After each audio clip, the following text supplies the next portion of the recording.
जय महाकाल मेरे प्रिय मित्रों। गीता के 15वें अध्याय का महत्व।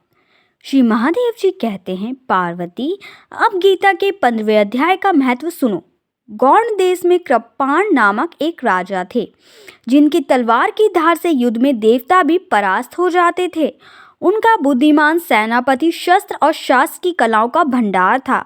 उसका नाम था सर भेनरुंड। उसकी भुजाओं में प्रचंड बल था। एक समय उस पापी ने राजकुमारों सहित महाराज का वध करके स्वयं ही राज्य का करने का विचार किया।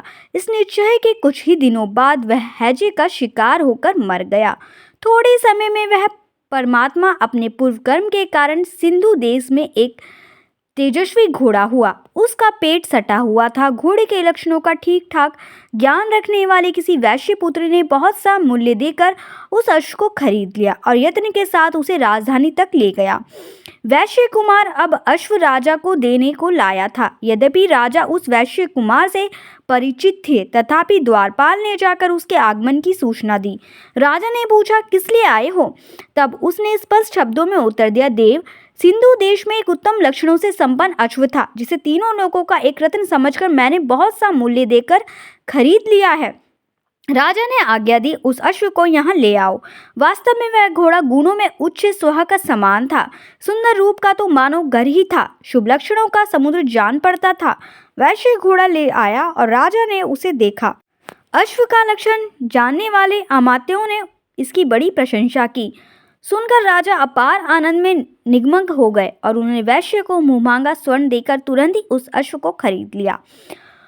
कुछ दिनों के बाद एक समय राजा शिकार खेलने के लिए उत्सुक हुए उसी घोड़े पर चढ़कर वन में गए। वहां मृगों के पीछे उन्होंने अपना घोड़ा बढ़ाया। पीछे पीछे सब ओर से दौड़कर आते हुए समस्त सैनिकों का साथ छूट गया। वे हिरणों द्वारा आकृष्ट होकर बहुत दूर निकल गए। प्यास ने उन्हें व्याकुल कर दिया। तब वे घोड़े से उतरकर जल की खोज करने लगे। घोड़े को तो उन्होंने वृक्ष के तनों के साथ बांध दिया और स्वयं एक चट्टान पर चढ़ने लगे। कुछ दूर जाने पर उन्होंने देखा कि एक पत्ते का टुकड़ा हवा से उड़कर शिलाखंड पर गिर गया है। उसमें गीता के 15वें अध्याय का आधा श्लोक लिखा हुआ था। राजा उसे पढ़ने लगे। उनके मुख से गीता के अक्षर सुनकर घोड़ा तुरंत गिर पड़ा और अश्व शरीर को छोड़कर तुरंत ही दिव्या विमान पर बैठकर स्वर्गलोक को चला गया। तत्पश्चात राजा ने पहाड़ पर चढ़कर एक उत्तम आश्रम देखा, जहां नागेश्वर, केले, आम और नारियल के वृक्ष लहरा रहे थे। आश्रम के भीतर एक ब्राह्मण बैठे हुए थे, जो संसार की वासनाओं से मुक्त थे। राजा ने उन्हें प्रणाम करके बड़ी भक्ति के साथ पूछा, ब्राह्मण, मेरा अश्व अभी अभी स्वर्ग को चला गया है, उसमें क्या कारण है? राजा की बात सुनकर त्रिकालदर्शी मतवेता और महापुरुषों में श्रेष्ठ विष्णु शर्मा नामक ब्राह्मण ने कहा, राजन, पूर्वकाल में तुम्हारे यहाँ से सरभेंडु नामक सेनापति था। वह तुम्हें पुत्रों सहित मारकर स्वयं राजा हड़पने लेने को तैयार था। इसी बीच में हैजे का शिकार होकर वह मृत्यु को प्राप्त हो गया। उसके बाद वह उसी पाप से घोड़ा हुआ। यहाँ कहीं गीता के 15वें अध्याय का आधा श्लोक लिखा मिल गया था। उसे ही तुम बाँचने लगे। उसे ही तुम्हारे मुख से सुनकर वह अश्व स्वर्ग को प्राप्त हुआ है।